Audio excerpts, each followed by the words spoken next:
Good afternoon or good evening, wherever you're tuning in from, or good morning, wherever you're tuning in from, Tottenham fans right across the world. And your boy Big Dave is back hosting the pre-match build-up today in place of Jacob.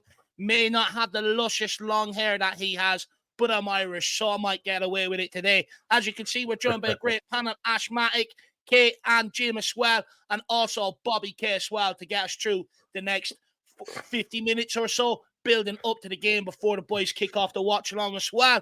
Guys, I'm just going to throw straight out there. Lineups are out in about 8 to 9 minutes' time.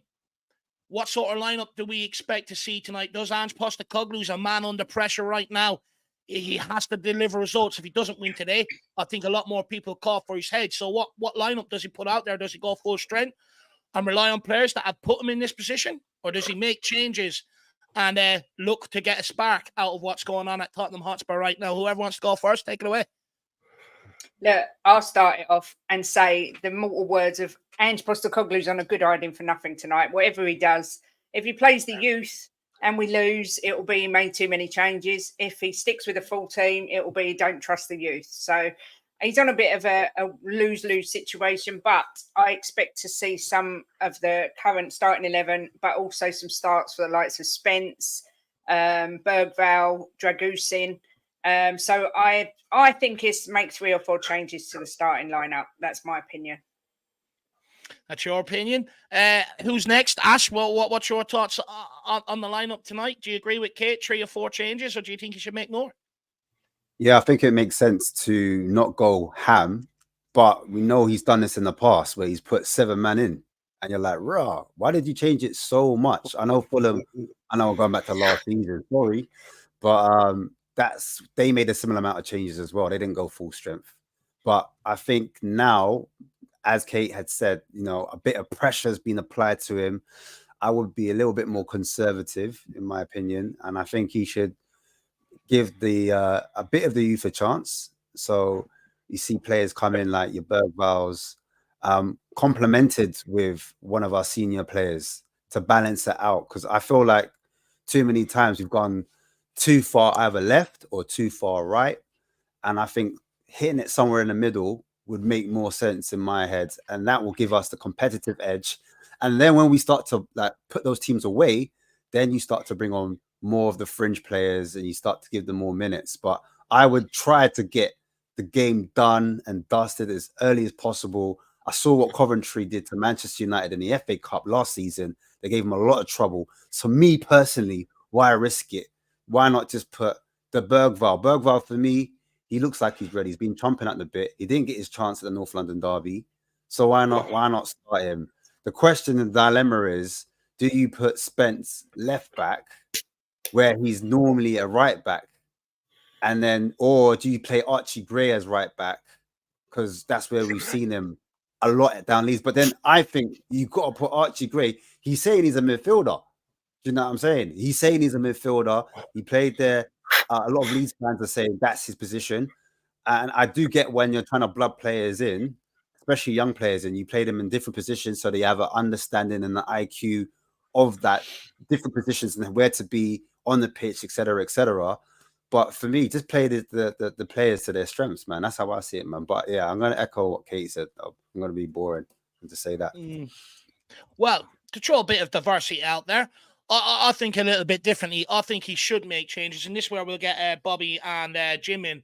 I think he should make changes to the lineup. I think if he relies on some of the players that he's relied on in the past, they're the ones that have put him under pressure because they haven't been delivering results one way or another. And I think he should make changes tonight. When you look at the likes of Mikey Moore, one of the only wingers preseason that really got me excited, bagged a couple of goals, think deserving of an opportunity. Lucas Bergvall, absolutely brilliant preseason. I think deserving of an opportunity. I think the same with Archie Gray, Jed Spence. And when you look at preseason, they're the bright sparks from preseason. When you look at the games when we came out, they were the ones that showed the energy, made our attack, going forward, we were a lot better as well. It was quick. It was, fiery. It was nice and quick. Balls into the box. Players driving at players, taking them on. There was good link-up play. I think he should make changes tonight. I think it's important he does because I think he's relying on the same individuals too much. And I think it's getting to the point where they're so void of confidence, they don't actually know how to win. And I think it's just waiting to be freshened up. Bobby, Jim? Am I wrong? Go on, you go, Bobby. Sorry, go ahead, Jim. No, go on. I said you go, Bobby. Oh, sorry. Okay, yeah. For me personally, I'm at the point where I'm kind of scared of making the changes. I honestly would rather see him kind of pick a starting 11 that he trusts. We're not going to win the league. That's kind of obvious there. Even the deluded fans like myself and the happy clappers that are going to sit here and preach on that we've still got the quad is still on. I'm still going to keep saying it until it's mathematically eliminated. Me and this guy beside me are that messed up. But It's just the way we roll, man. Sunshine and rainbows for everybody, baby. But I'd like to see him just settle on a starting 11 and pick the ones that are actually going to come out. And like you said, David, right on that, does he rely on the players that have already failed him, or do you keep giving him opportunities to see if they're going to fail you further? I'd honestly rather just one or two changes to the starting 11. You're a coach, Bob. What would you do in his situation? I'd bring more in for sure, because I think our wingers have been completely ineffective. Johnson has just been absolutely terrible. I'd like to see Sonny go over to the right. He's more ineffective on the left than he has been through the middle. We've seen that. The numbers don't lie. We see it with our own eyes. Those of you that watch the games, those that are there in the stadium and see it as well. So I'd like to see Sonny shift to the right, see what happens with him. Solanke has to stay in the middle. Simply has to stay in the middle. This is only his third game now. It's only his third crack at finally putting a goal in. I firmly believe that this guy just needs it. Like most strikers, once you pop that one, it kind of ignites a fire inside your belly. And I really want to see him get that one. This is an opportunity. I was talking to my doctor the other day. I was telling him how upset I was, how much pain I was in still from Sunday. And he said, you know how you get over that hangover? You get out there on Wednesday and you go there and you smash Coventry around a little bit, okay? You take them by the scruff of the neck. You beat them around and you show them what the Spurs are supposed to be. How is that done? That's on Ange. Does he have it figured out yet in terms of who the players that are going to do that for him? It's obvious he doesn't. And I think that's where we have a lot of issues with a lot of people saying Ange out, this, that, the other. He ain't going nowhere right now. At the end of the day, he's still our manager for today. So I will back him for today, for the next 90 minutes, and whatever squad he puts out there. We don't know what's happening in training. We see things that happen in preseason. We're great. Yes, we're great. And then training is different. When they come up against the bigger guys, they're coming against stronger teams. These champions, championship clubs are not easy pushover clubs. We've seen us stall in this situation several times over the past few years under different managers with different squads. I just want to see him assert a proper starting 11 that he trusts, build that, and this is a game I think he should be able to bring in one or two of those players to change it up to see if they're going to impact and show the other ones that, look, you are replaceable. But I don't think too many changes are in order because for me, I just want to see more come in. I'd like to see, I don't know, can we try Gray on the left maybe and leave Porro in? Because I don't think Porro's been too bad. Udogie, I don't know. It's hit and miss with this guy in terms of how much love and hate he's getting because the way he's kind of drifting inwards, that whole inverted thing, I don't know, defensively, I don't see him getting back and covering, which means that if he's going to play him, Van de Ven has to start there because he's the sole reason that you get that cover. For me, two players max on the swap. I want to see these guys just start clicking. Chucking and changing, always switching players, we're not going to gel. They have to understand this man's system. They have to play into it. And they have to get the results. The borderline stats are there to kind of build up, but we're just not putting the ball in the back of the net. And at the end of the day, that's the stat that matters. 100%. That's the only stat that matters. And if, this is the thing, this is the whole debate around Ange Postecoglou, it gets us into the positions, but we're not taking the opportunities or not even making the best opportunities of our breakaways. That's done a great breakdown on it yesterday. But Jim, to counter my point, Postecoglou made a lot of changes going into that Fulham game last year. Come back to him on the ass. So what do you want to see today? I think he made 9 changes for the Fulham game, if I'm right. I think Solanke 100% has to start. He needs to get some game time in his legs. I think he's going to start Dave, if I'm honest. I think he'll give him a run out today. I'd like to see Spence in there, Gray, Odebert, Bergville, I personally would have at least 5 of the youngsters in there, but I think with the left side, I think Davis is going to be on there because he hasn't had a game yet, has he, this season? I know you can screw your face, Kate, but I think he's going to give him some game time, and I think Championship Club is the one he'll do it with. So, but I'd like to see quite a few changes, Dave, if I'm honest, to get some of the ones that haven't been performing off the pitch, might give them a kick up the backside as well. 100%. And I think that's another reason why he needs to make some changes. Hopefully these guys can come in and spark something and then give them guys a kick up the ass and maybe put a bit of pressure on their positions, because I just feel like they all feel like they're a bit too safe or a bit too comfortable right now, and they really do need that sort of pressure put on them. Still looking for the lineup. See, they're not out yet. I think Romero will be out and Dragusin will be in. I hope so. Because you know what? With Romero, I know there's a lot of people on his case in that right now, but he screams to me of a player that just needs a little bit of time off, a little bit away from it, maybe a week. And I think taking him out today would do him the world of good. This guy went deep in the World Cup during the season that time, won it with Argentina. Everyone else came home early and got more of a break than him. Over the summer, he went all the way to the final of the Copa America. Didn't really get too much of a break before he straight back into action. And he didn't really play any part, the Bayern Munich game before the season kicked off. So he's actually using these games to get up to speed, with, back up to speed, full fitness and stuff like that. And I just feel like for me, we could do him a favor by taking him out of the environment today, giving him a little bit of rest. But speaking of Radu Dragusin, he's an interesting one because a lot of fans like him. We've seen him play a few times. But why? What does he need to do to break up that Romero and Van de Ven, partnership to be able to try and get into that back line full time? Well, I don't think he's done anything, wrong really when he's played him. But he can't get. I think it'd be Romero who gets out, but I don't. If he doesn't get game time, Dave, how can you get him out of that position? It's not just that. The argument, Jim, is there that Romero should have been dropped anyway because of the mistakes he's making. I mean, I personally think he's had his head turned by Real Madrid a little bit, and I think he needs to realise that he's not. He will be dropped if he's not performing, and this is the perfect game to drop him. I don't buy the excuse that he needs rest. I think his attitude is starting to stink a little bit, and those breaches in concentration have cost us points this season. So it should be done on merit, in my opinion. So he should be dropped. Sorry, Ash. Yeah, no, I just want to add on. I just want to say, if he gets dropped, who would you rather lose through injury if their injury is picked up? Christian Romero or Mickey Van de Ven? Romero, all day. Romero. So wouldn't it make more sense to play Romero in this game and then rest Mickey Van de Ven and save those hamstrings? Because I don't think Coventry have pace like that, if that makes sense. So, Van de Ven? You're the sensible one. We've got a lot of games coming up. I'm looking at the bigger picture. I'm looking at Brentford on Saturday or Sunday, whenever it is we play them. And I'm more worried about them counter-attacking within Bremo. Do you know what I'm saying? I'm going to need those Mickey Van de Ven bad boys on ice to rest up. You know what I'm saying? Because the more he plays, the stronger they get, Ash. The boy develop. Let him cook, baby. Let him cook. But I'm just saying, all right, maybe it's not his hamstring. Supposing he gets a different injury and it's an ankle or, someone collides with his knee again. I'm not hating. I'm just saying, worst case scenario, would you not prefer to have a Romero in the team with a Dragusin against a team that has no pace, save him for Saturday so he's ripe and he's we're not risking his, physicality, his fitness, whatever it is you want to call it. I'm just saying, I refuse to agree with your logic even though.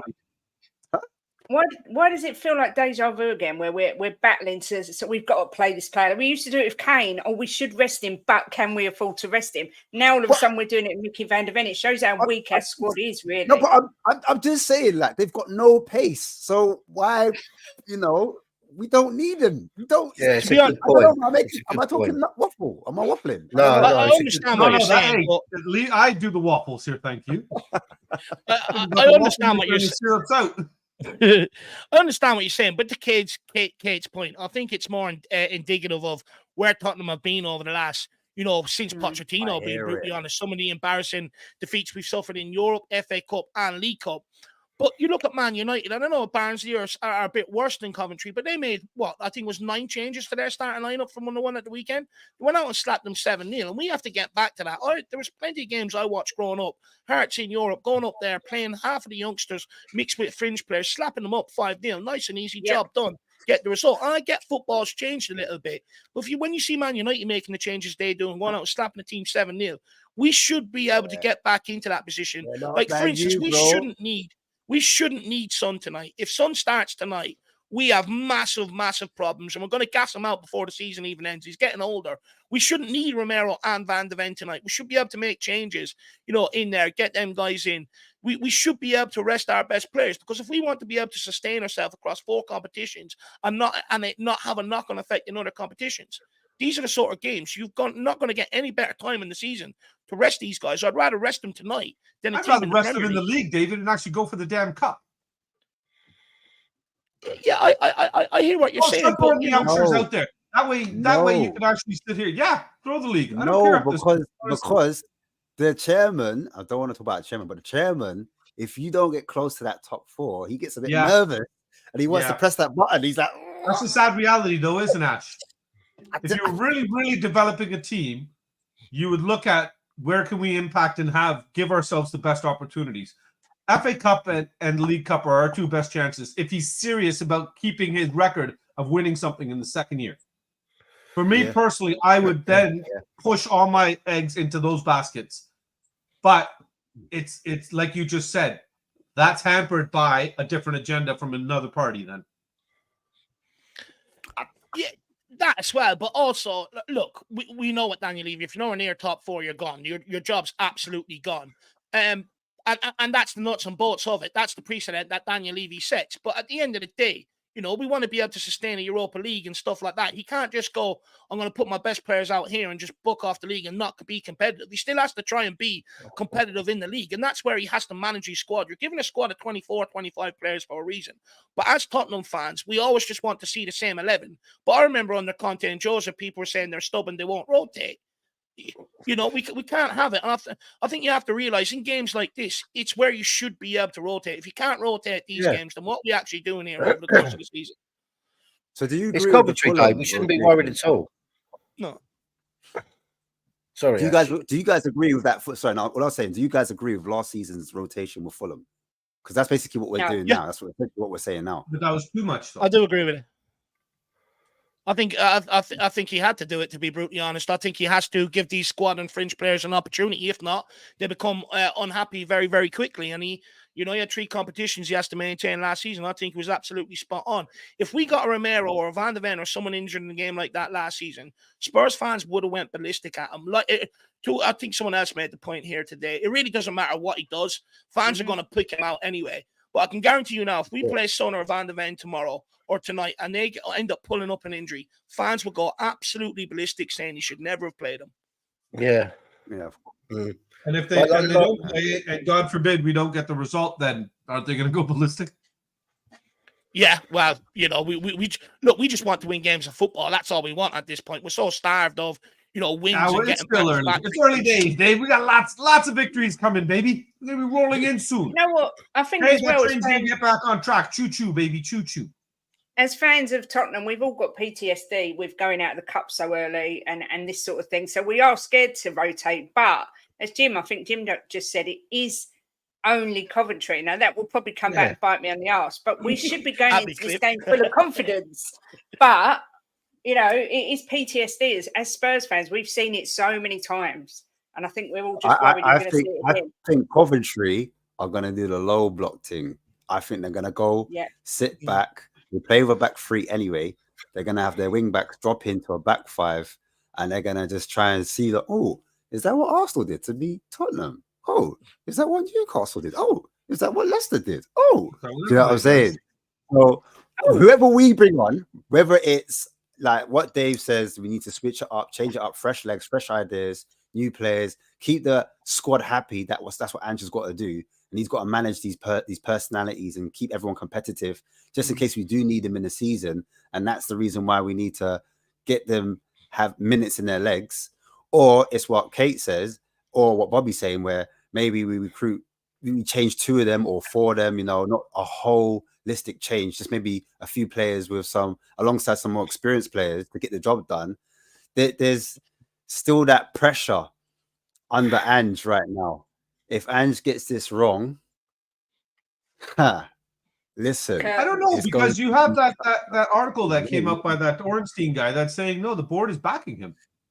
Is that the old vote of confidence, though, Bobby? That used to be the old vote of confidence where they come out and say, through tough times, no, we're backing the manager, and then 2-3 results later, he's sacked.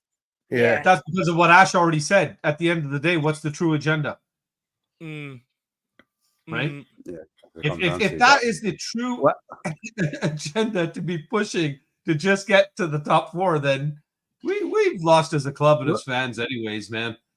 We can ask a question and throw our hands up and say, screw it. I'm going to have a Yorkie. Is Bentancur allowed to play in this game? Is Bentancur allowed to play? Yeah, so far, yeah. Yeah, It's he is. not. He's just been investigated or something. He hasn't been actually charged, has he? Or he has been charged, but the penalty hasn't been handed out.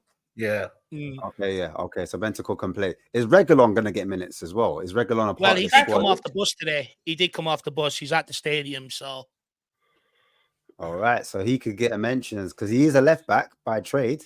Do you know what I mean? Does He's the that most mean then natural Archie left back. Gray then solves your problem? It means he's probably starting centre midfield with Reguilon left back and Spence right back. I quite like to see That's a that, to be fair. possibility. It's a Reguilon and possibility. Spence. It's balanced. Both of them. We've got a left-footed player playing a left back, and you've got a right-footed player playing right back. I don't know. Wow. I'm just saying. That's You know what I would say? unbelievable. You know what I would say when it comes to Sergio Reguilon?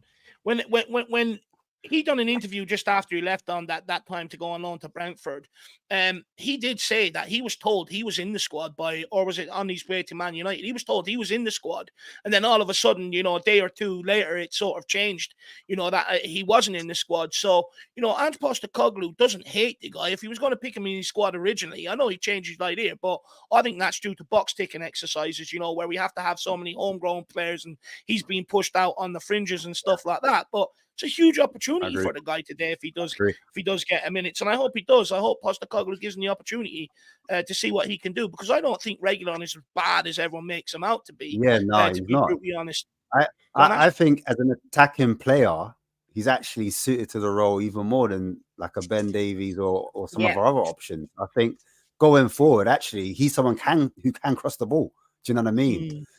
So, like going forward, just defensively, that's where the worries are. But we're obviously playing Coventry, so I mean, I wouldn't be mad if he started. Like, I wouldn't throw the baby out with the bathwater for that one change. I would like to see it, because I thought even in the preseason friendly when we did have him at the start of the season, I thought he was doing well in those the Sailors and the Pirates and the all the rest of those guys.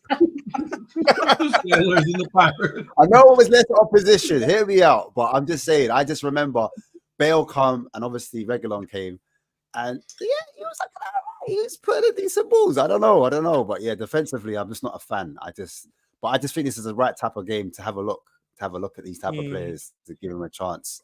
So I mean, I could be wrong. I don't know.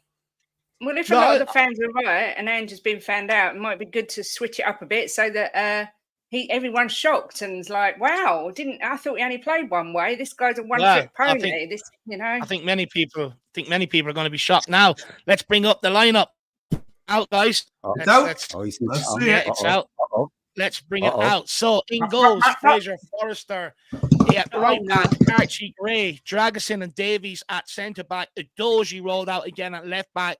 Bentancur, Sarr and Bergvall in the midfield, which was my midfield three in my predicted lineup if people were paying attention. And also mostly defence, Udogie. Then Udebert off the right, Solanke through the middle, and Werner off the left. On the bench, we have Vicario, Jed Spence, Pedro Porro, Sergio Reguilon, Udogie, Madison, Kulusevski, Johnson, and Son. So Mikey Moore left out the under-21s last night and still not a part of the squad today. I wonder what's going on there. Is there any kind of news? Has he picked up any kind of knock or anything? I haven't seen any reports. Anybody even in the chat do you know if Moore's got any kind of injury or anything, or is carrying anything maybe? Or I don't understand how Forster comes in before Austin though. They're probably going to put out something like he's got a cold or something. I don't know, man. I don't think. What, for Austin, you mean? Guys, I'll be the first to say it. It's not looking good, bro. It's not looking good, bro. No Mikey Moore. I said it on my show last night. It was controversial. And I said, how will you feel? I said, how will you feel if Werner starts? Oh, sorry, Mikey Moore is not in the squad? He is on the bench. No, he's on the bench. Yeah. Oh, okay. Yeah. No, he is. Somebody in the chat just put it. He is on the list there. Sorry, I missed it. I'm colorblind. Sorry. But Ash, go on. Your thoughts on the starting lineup? Is this good enough to be able to get us a convincing win today? Yes. It should be because. Oh, go on. Yeah. Go on, Jim. 100%. Of course, it's good enough. Yeah. Look, Dave. It doesn't with our squad. It doesn't really matter what team they pick. We should be beating Coventry. If we don't beat Coventry, there's something definitely wrong. I'm sorry. So we will win this game, and we'll win it easy. Is this 11 good enough to win it from the off, or do you think we'll have to rely on the likes of Son, Kulusevski, No. Maddison, Porro coming off the bench, which we don't really want to do tonight, Jim? No. This 11 is good enough to win it. Yes. What player are you most looking forward to seeing? I'm looking forward to seeing Solanke. Against an easier team. He needs to get his legs going. We need to see him put the ball in the net. So I'm really looking forward to seeing Solanke and Gray and Bergville, definitely. I can't wait to see Bergville. I like it.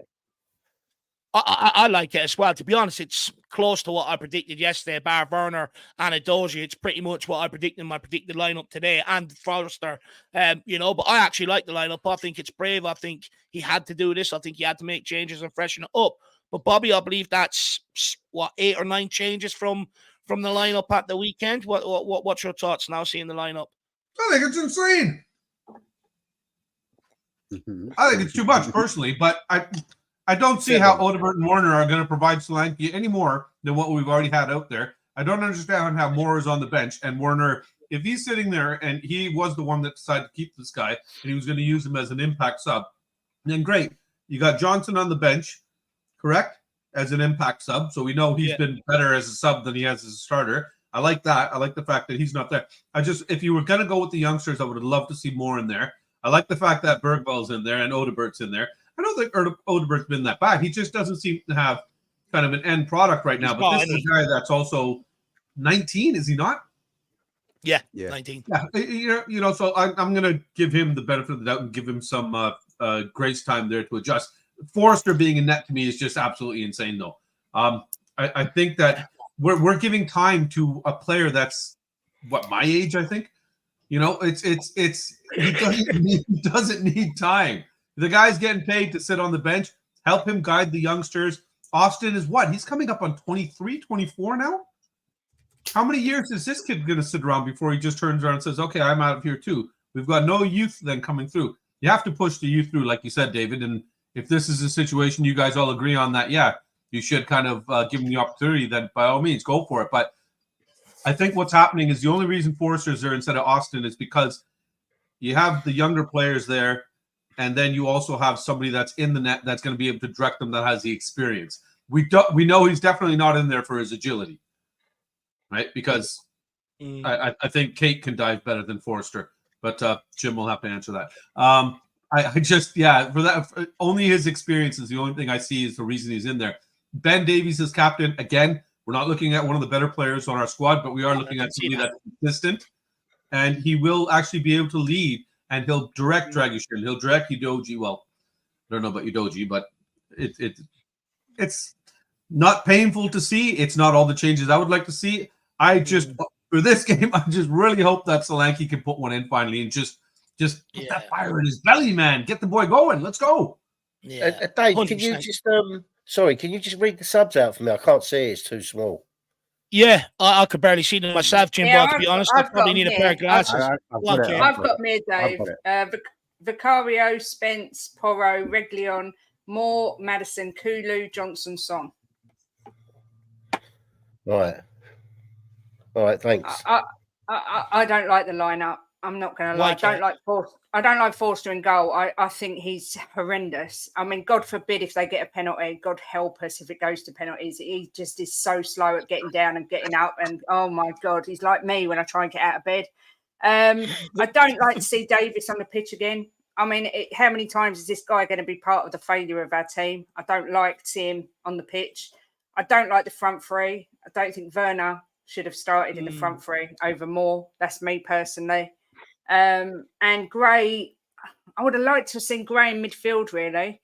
But look, I don't want to be negative. It's just as soon as I saw the top name, that straight away gave me a knot in my stomach. I don't trust him at all.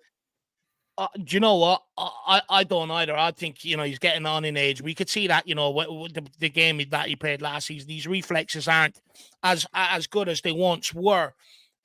But I do think there has to be an understanding why Austin and Whiteman aren't playing.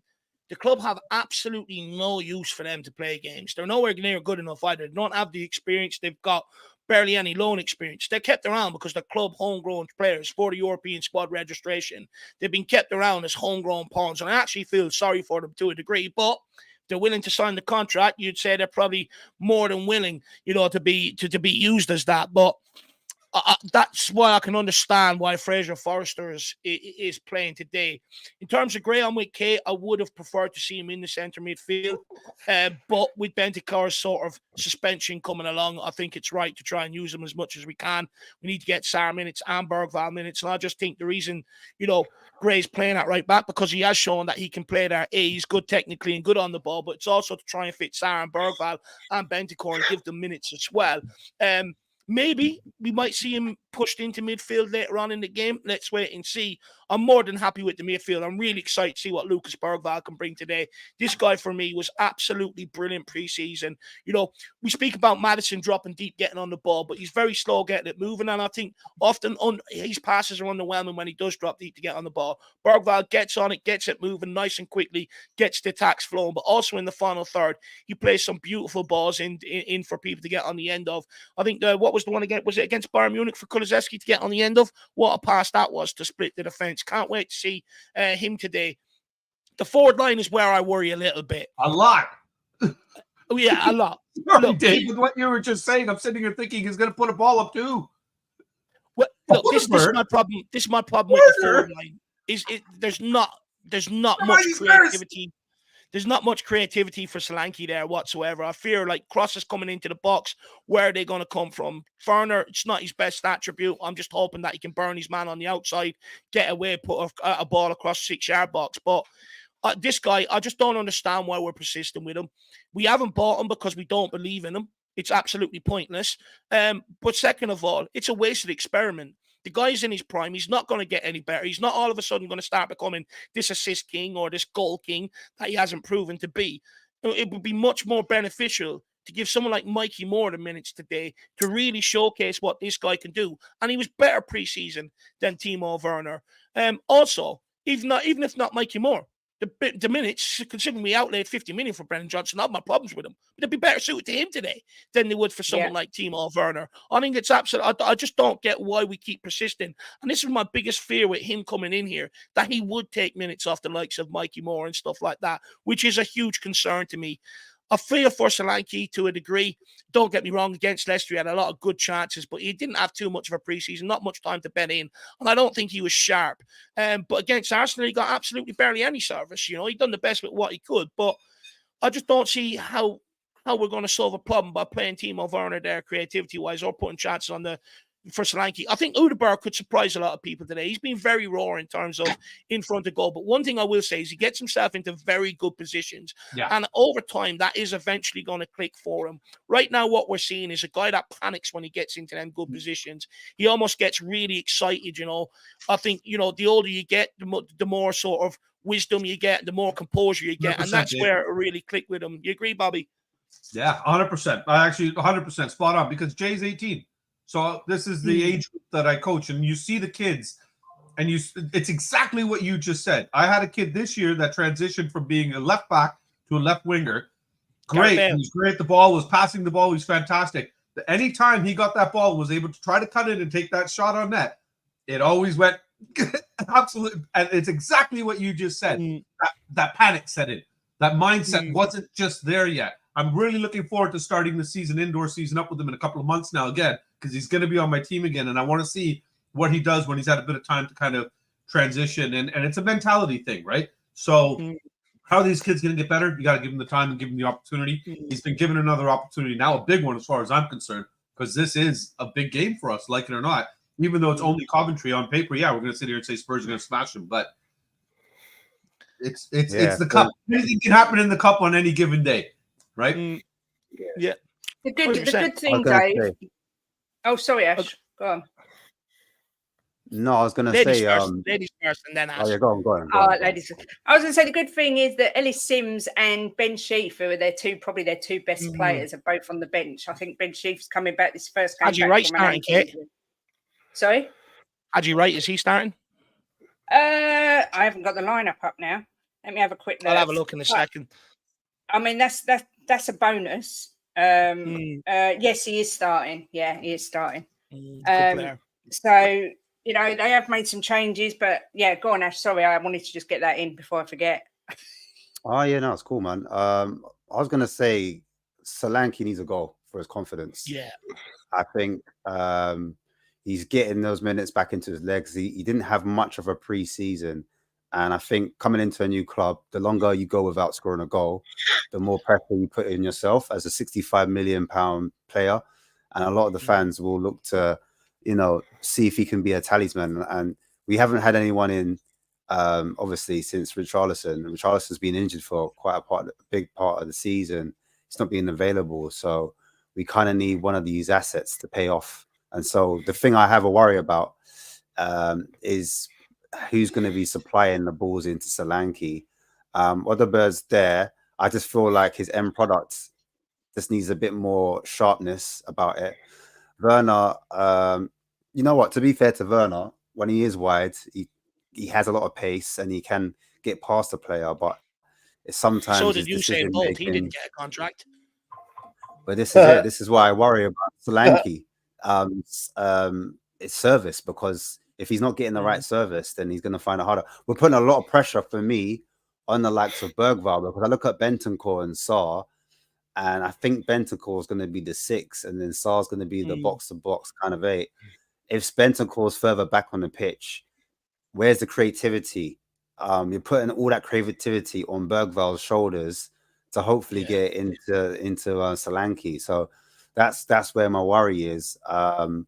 Going back into the keeper, 4-star, I feel like you guys already mentioned he's not really nimble, he's not really agile.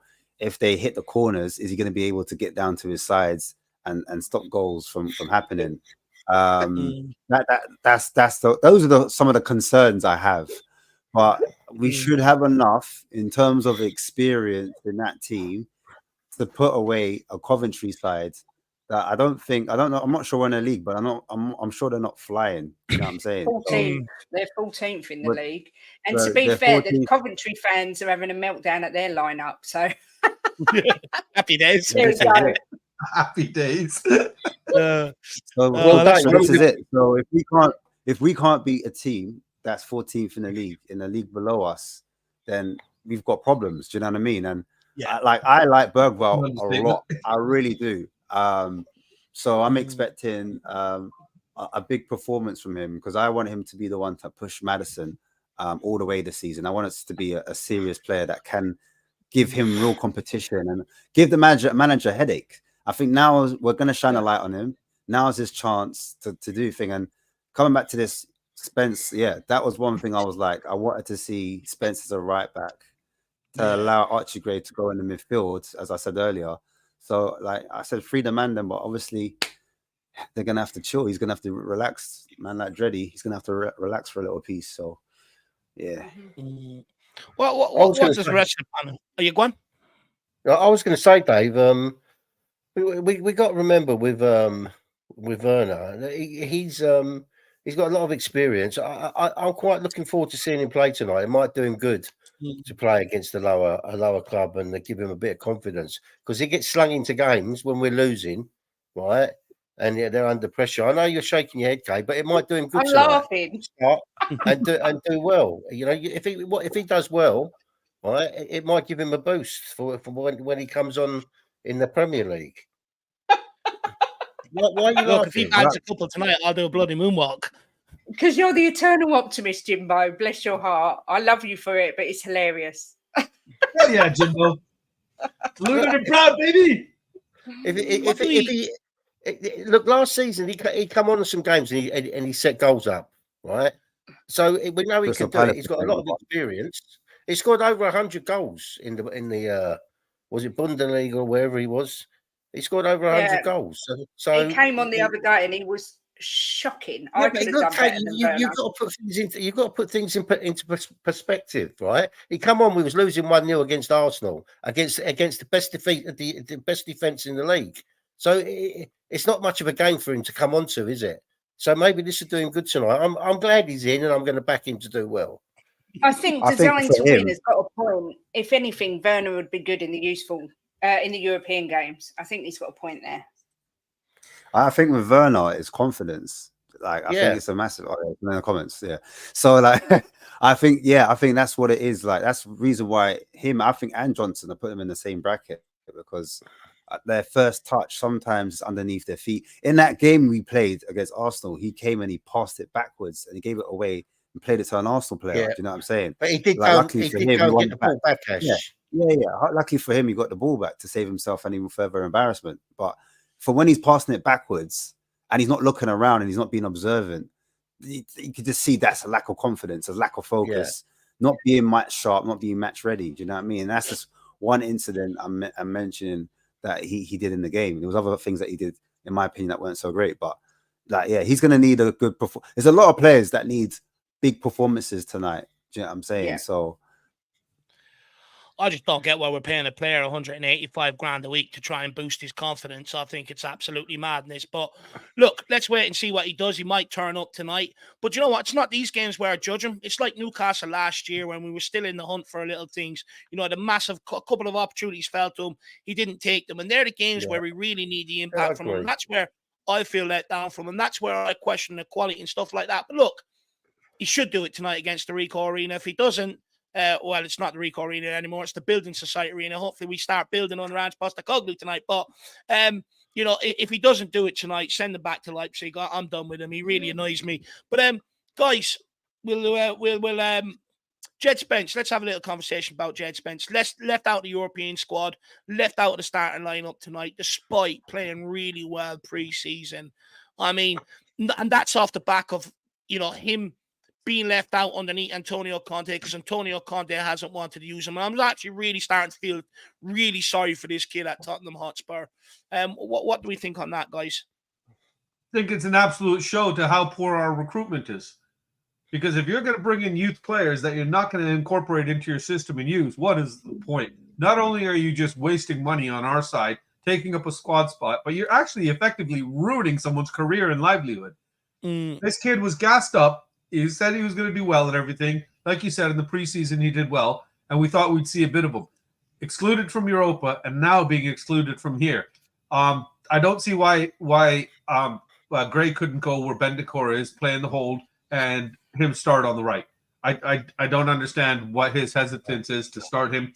I don't know what he's said or done. We've heard the rumors of previous attitude issues and stuff. Maybe after having a good preseason, this kid all of a sudden cocked up and he had a bit of an attitude, had a bit of an edge on him and thought, okay, I'm the man now, and showed something that we don't get to see as fans behind closed doors. And he's kind of alienated himself again. I'm certainly hoping not, because I'm getting fed up with players coming in here and us having exceedingly high expectations or some expectations at all right now. And then them just not even, it's like they don't want to live up to them.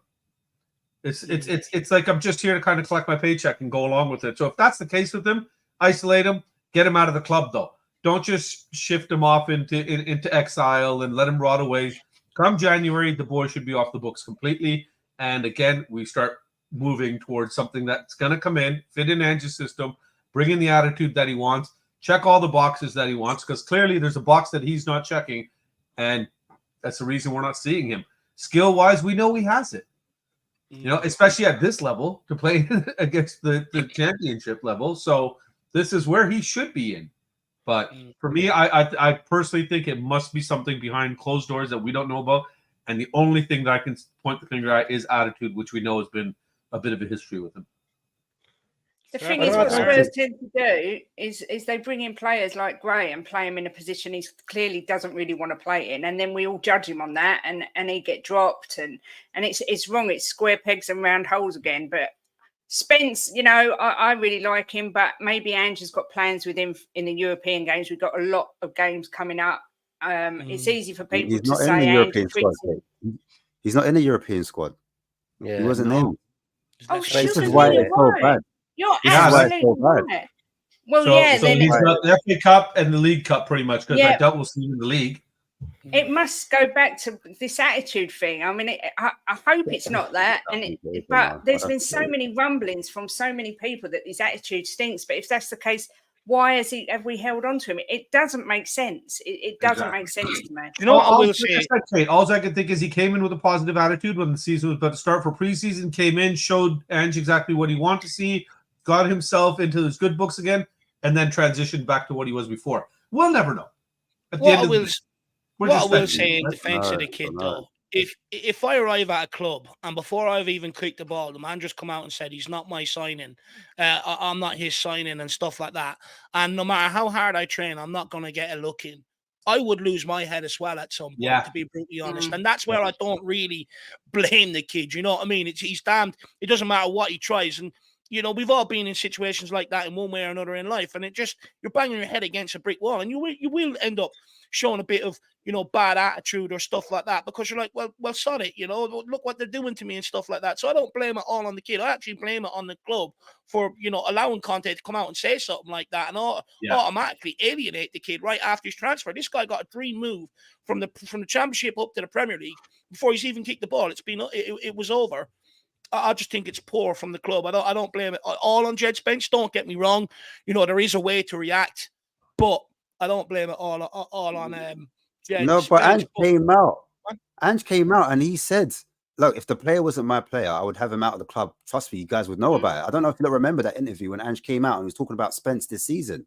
So I don't think it's an attitude thing, personally. I think, and also when he was playing pre-season, there was no talk of attitude. And also when I was watching the social medias, he was in a lot of them, smiling with doggy, playing with Sarr. I think there was a clip where him, Son, Johnson, and I can't remember who it was. They were doing like crossbar challenge or something like that. They were hitting the ball from distance. And he was there. He was getting involved. And I remember listening to Ali Gold saying, yeah, he's getting a lot more involved. He looks more settled. He looks more happy, blah, blah, blah. Unless Ali Gold's waffling. Do you know what I'm saying? I don't really know what's going on there. Like maybe the manager just doesn't fancy him. And that's how it is sometimes. And then we will just, you know, revert back to what we've heard in the past. It must be him. He must have an attitude problem. I don't know. I'm not too sure, but I don't know. But yeah, make sure everyone hits the like as well. Whether you agree or dislike. I think maybe we're all looking into it too much. You know, maybe he has had a chat with him and told him he's going to get time in the Premier League, and he just wants to try Gray out there. He knows what he can do in the middle. We might be looking into it too much, you know. So I mean, Tottenham fans look into things too much. Don't be so ridiculous, Gray. He's on the bench. He might have said to him, "You're going to get half a game each." You know, and he might have said to him, look, you are going to get more time in the Premier League because you're not in the European. But, I mean, I watched their training. They all seem to be getting on well. Ange did come out and say a few weeks ago that he was pleased with Spence, you know, the way he was performing. He was training well. I mean, maybe we're looking too deep into it. Well, look, let's wait and see what happens with Jed Spence. Let's see if he gets minutes today. But, guys, I do have to end it off now. I have a watch along to do, and I know the boys have a watch along to do as well. What we'll do is we'll go through everybody, get their score prediction, and we'll let them plug their channel. Ash, starting with you, my man, score prediction, and where can people find you? It should be a straightforward 2-1 win to Spurs. I say straightforward, but you know, this is Tottenham.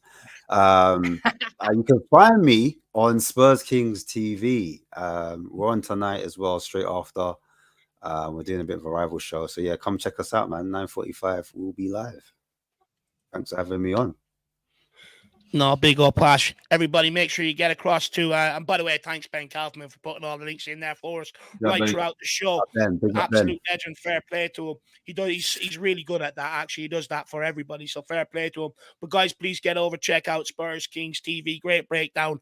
Ash's breakdown on the channel last night as well. So make sure you get over and check that out. Next, I believe, where's the next one?